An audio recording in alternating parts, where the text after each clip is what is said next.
Eu achei esse artigo aqui bem interessante, gostaria de falar sobre ele, que diz o seguinte, ó, meus amigos céticos em IA são todos malucos. Vamos ver o que ele está querendo dizer aqui, mas antes é importante salientar que esse artigo é de um blog de uma empresa chamada Fly.io, tá? É um blog dessa empresa que oferece um serviço, uma ferramenta para executar, para, na verdade, implantar soluções de software de forma mais simples, de forma mais prática, né? Então, eu não conhecia essa empresa, achei por acaso esse blog aqui, mas ele oferece uma solução mais simples para os desenvolvedores publicarem ali as aplicações deles e tem IA. Dá para saber que a gente tem IA, porque aqui ele fala de MCP e várias outras dicas aqui que dão a entender de que eles, obviamente, já estão usando a inteligência artificial nos processos dele, na organização deles. E quem escreveu esse blog, esse cara aqui, Thomas Tasek, não faço ideia se é assim que se pronuncia o sobrenome dele, que é esse cara aqui, que colocou a foto dele criança, ou do filho dele, deve ser foto antiga, deve ser foto dele. Ele é lá de Chicago e aqui mostra que ele já há 5 anos trabalha na Fly.io. Mas o que ele diz aqui, né? Bem bacana, né? Ele faz uma provocação sobre programação assistida por IA. Então, eu que sou da área vejo muita gente, tá muito polêmico a coisa toda, porque a IA gera código ruim e, por outro lado, uma infinidade de ferramentas de programação assistida estão surgindo todos os dias. Uma loucura esse mercado. E os executivos de tecnologia estão exigindo a adoção de LLM, o que é uma estratégia ruim, mas ele entende, eu também, porque eles querem produtividade, e a produtividade é perceptível logo no começo. Mas tem alguns pontos aqui importantes e que vale para todas as áreas, não só para a área de análise e desenvolvimento de sistema. Ele comenta que algumas das pessoas mais inteligentes que ele conhece compartilham uma crença profunda de que a IA é uma moda passageira. Não acontece comigo não, viu? Confesso que as pessoas mais inteligentes que eu conheço já entenderam que não é bem assim não, né? Ele faz um paralelo como se fosse NFT. E aí ele fala, essas pessoas, né, algumas dessas pessoas espertas que ele conhece, usam argumentos que não são sérios e que vale a pena confrontá-los. Isso que eu achei interessante. Então vamos lá. E aí aqui ele ainda, antes de começar, ele fala, estou discutindo as implicações da LLM para desenvolvimento de software, para arte, música, escrita. Aí ele fala que ele não entende nada disso, não está inclinado a acreditar nos céticos dessas áreas, só não acredita neles em relação a área dele, né? E aí ele começa já dando uma cutucada. Ele fala, se você estava tentando e falhando em usar LLM para escrever software, né, há 6 meses, você não está fazendo o que a maioria dos programadores sérios assistidos por LLM está fazendo hoje. O que ele está querendo dizer é que evoluiu muito, muito. A janela de contexto aumentou 10 vezes, a capacidade de raciocínio aumentou tanto que eles tiveram que mudar os benchmarks, os testes que eles faziam de qualidade das IAs, né? Evoluiu muito rápido. Então, se você experimentou lá no passado, não gostou, o que também foi um erro, mas se você foi teimoso dessa forma e não está acompanhando as novidades, você está fora de sintonia. E por quê? Porque hoje as pessoas usam os agentes, porque os agentes exploram sua base de código e eles usam aquilo tudo como contexto, eles rodam ferramentas, compilam, testam, modificam arquivos e pastas de forma iterativa.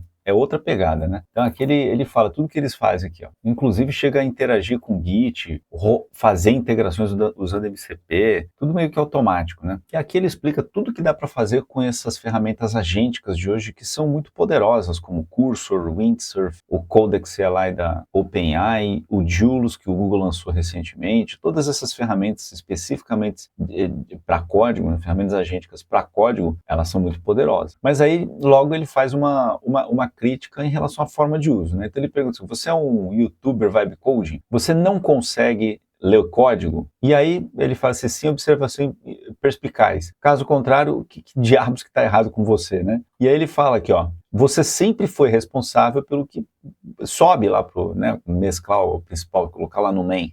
Você é responsável pelo código final. É você que adapta, que revisa, você continua sendo desenvolvedor. Ela é só um copiloto. Então ele fala, ó, se você criar algo com modelo, leia o código. E você provavelmente vai fazer mais do que isso. Você vai modificar, você vai colocar ali o seu próprio estilo dentro daquele código. E aí tem tem os céticos aí, os sêniors recalcados que dizem que as pessoas reclamam que o código gerado é probabilístico, né? É só um emaranhado lá de palavras prováveis que ele junta. Mas não é isso. Ele fala que eu concordo que a LLM pode ser estocástica, mas o que importa se você consegue entender o resultado e se é seguro, né? E aí ele fala aqui, ó, ler o código de outras pessoas faz parte do trabalho de um dev, o que a gente faz muito mais manutenção do que criar código novo do zero, né? E aí ele fala, se você não consegue metabolizar o código repetitivo e chato que a LLM gera, isso é um problema de habilidade. Como que você lida com o caos que os desenvolvedores humanos criam num prazo apertado? Quer dizer que o código da LLM é ruim. Então quer dizer que os projetos eram todos perfeitos, né? Não tinha um bug, tudo funcionava bem, não tinha problema de segurança, não tinha nada disso, tudo desapareceu com a IA, né? Então não muda nada, a diferença é que você tem assistentes a mais, por um custo muito menor, colaborando com os projetos. Como você não consegue? Muitas vezes eu vejo que profissionais mais experientes não conseguem aproveitar as habilidades de um júnior no projeto. Como assim, pô? Como assim que não vai atrapalhar mais do que ajuda? Que conversa é essa, né? Então, talvez seja falta de habilidade de lidar com colaboração, né? Aí ele fala, pô, mas as reclamações são, o código é uma bosta, como de um desenvolvedor júnior. E quer dizer, então, não dá para usar júnior. Então, as pessoas têm que milagrosamente virar pleno. Quer dizer que um júnior bem orientado, um júnior bem instruído, não colabora nada para o projeto. Que conversa é essa, né? E ainda emenda aqui, ó, que estagiário que custa $20 por mês, porque é isso que o Cursor AI custa. Então, ele aqui ainda argumenta, ó, grande parte do ceticismo em relação aos modelos de linguagem provavelmente não tem a ver com eles, com os modelos de linguagem. É projeção. As pessoas dizem, os modelos de linguagem não sabem programar, quando o que realmente querem dizer é, os modelos de linguagem não sabem escrever Rust, que é uma linguagem bem específica, né? E aí ele faz um comparativo com a linguagem que ele usa Go, que também é uma linguagem mais nova, né, mais recente. Ele diz, ó, trabalho principalmente em Go. Tenho certeza de que os designers da linguagem de programação Go não pretendiam produzir a linguagem mais legível para modelos de linguagem do setor. Mas mesmo assim eles tiveram sucesso. Tem segurança de tipos, uma extensa biblioteca padrão e uma cultura que valoriza idiomas, muitas vezes repetitivos, e que os modelos de linguagem vão bem quando trabalham com Go. Mas aí ele fala, pô, então tudo isso para dizer, eu escrevo um pouco de Rust, ele comenta, gosta bastante, e se modelos de linguagem de Rust não estão funcionando para você, ele entende. Mas se é só isso que você gosta, a gente não está tendo a mesma discussão. Então ele está querendo dizer, cara, vai além de uma única linguagem. Então muita gente que programa em Rust diz que os códigos gerados para Rust não são bons por uma série de motivos, mas assim, é só disso que se trata, a área de análise e desenvolvimento de sistema?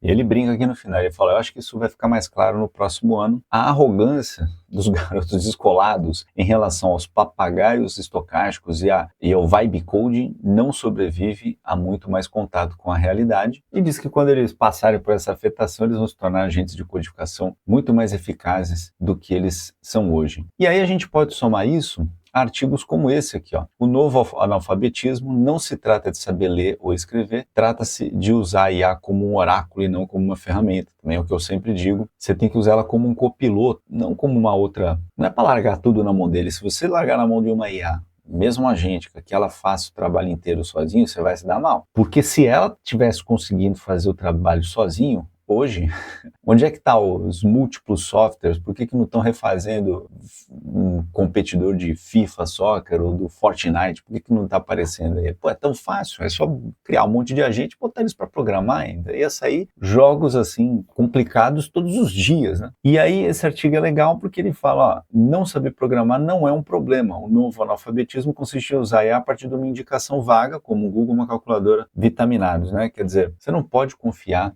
uma ferramenta abstrata, você não pode confiar em tudo que ela devolve para você. Não é assim que funciona. Então, aprender a lidar com essa ferramenta, aprender a extrair o máximo dela, para que ela deixe você mais produtivo, e saber usar o teu lado crítico, saber observar as respostas e analisar elas de forma crítica, é o que vai fazer você tirar mais proveito dela. Se já há muito tempo falava-se que o analfabetismo digital é cada vez mais inconcebível no mercado, esse analfabetismo digital hoje se amplia para o analfabetismo em inteligência artificial. Ferramenta que chegou, está todo mundo utilizando, quase ninguém sabe usar direito e muita gente está achando que isso é uma bala de prata, quando na verdade é só mais uma ferramenta, um pouquinho mais inteligente que deve ser usada como copiloto. Então não se engane, se inscreve aí, ativa o sininho para ficar por dentro das novidades aqui no canal e até a próxima.